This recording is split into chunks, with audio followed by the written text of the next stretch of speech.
Hey, fourth grade, we are reading Charlie and Chocolate Factory. The Family Begins to Starve.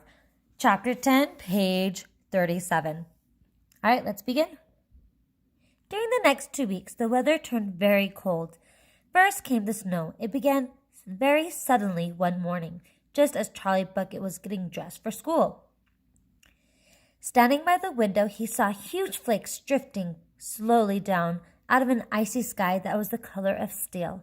By evening, it lay 4 feet deep around the tiny house, and Mr. Bucket had to dig a path from the front door to the road. After the snow, there came a freezing gale that blew for days and days without stopping, and oh, how bitter cold it was. Everything that Charlie touched seemed to be made of ice, and each time he stepped outside the door, the wind was like a knife on his cheek. Inside the house, little jets of freezing air came rushing in through the sides of the windows and under the doors, and there was no place to go to escape them. The 4 old lady ones lay silent and huddled in their beds, trying to keep the cold out of their bones. The excitement over the golden tickets had long since been forgotten. Nobody in the family gave a thought now to anything except the 2 vital problems of trying to keep warm and trying to get enough to eat. There is something about very cold weather that gives one an enormous appetite. Most of us find ourselves beginning to crave rich steaming stews and hot apple pie and all kinds of delicious warming dishes, and because we are all a great deal luckier than we realize, we usually get what we want, or near enough. But Charlie Bucket never got what he wanted because the family couldn't afford it. And as the cold weather went on and on, he became ravenously and desperately hungry. Both bars of candy, the birthday one and the one Grandpa Joe had bought, had long since been nibbled away, and all he got now were those thin, cabbagey meals 3 times a day. Then, all at once, the meals became even thinner. The reason for this was the toothpaste factory. The place where Mr. Bucket worked suddenly went bust and had to close down. Quickly, Mr. Bucket tried to get another job, but he had no luck. In the end, the only way in which he managed to earn a few pennies was by shoveling snow in the streets. But it wasn't enough to buy even a quarter of the food that 7 people needed.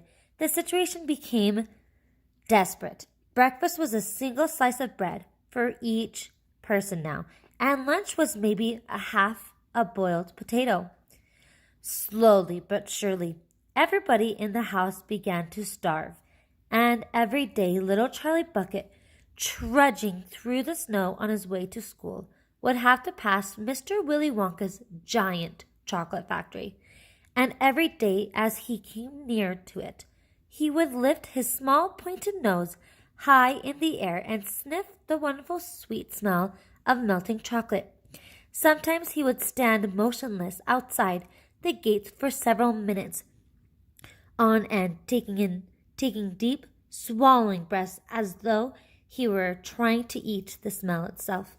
"That child," said Grandpa Joe, poking his head up from under the blanket one icy morning, "that child has..." Now, here's an image before I turn the page of, I wonder who that could be, looking at a ginormous gate. "That child," said Grandpa Joe, poking his head up from under the blanket one icy morning, "that child has got to have more food. It doesn't matter about us. We're too old to bother with, but he's a growing boy. He can't go on like this. He's beginning to look like a skeleton." "What can we do?" murmured Grandpa Josephine, miserably. "He refuses to take any of ours. I hear his mother tried to slip her own piece of bread onto his plate at breakfast this morning, but he wouldn't touch it. He made her take it back." "He's a fine little fellow," said Grandpa George. "He deserves better than this." The cruel weather went on, and every day Charlie Bucket grew thinner and thinner. His face became frighteningly white and pinched. The skin was drawn so tightly over the cheeks that you could see the shapes of the bones underneath. It seemed doubtful whether he could go on much longer like this without becoming dangerously ill. And now, very calmly, with the curious wisdom that seems to come so often to small children in times of hardship, he began to make little changes here and there in some of the things that he did, so as to save his strength. In the mornings, he left the house 10 minutes earlier so that he could walk slowly to school without ever having to run. He sat quietly in the classroom during recess, resting himself, while others rushed outdoors and threw snowballs and wrestled in the snow. Everything he did now he did slowly and carefully to prevent exhaustion. Then, one afternoon, walking back home with the icy wind in his face, and incidentally feeling hungrier than he had ever felt before, his eye was caught suddenly by a piece of paper that was lying in the gutter in the snow. The paper was of a greenish color, and there was something vaguely familiar about it. Charlie stepped off the curb and bent down to examine it. Part of it was buried under the snow, but he saw at once what it was. It was a dollar bill. Quickly, he looked around him. Had somebody just dropped it?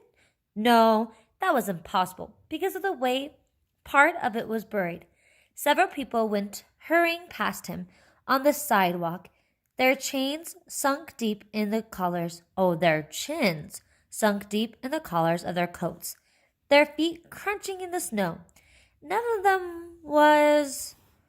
There's an image of Charlie looking down at the snow. Let's finish reading. None of them were searching for any money. None of them was taking the slightest notice of the small boy crouching in the gutter. Then, was it his dollar? Or was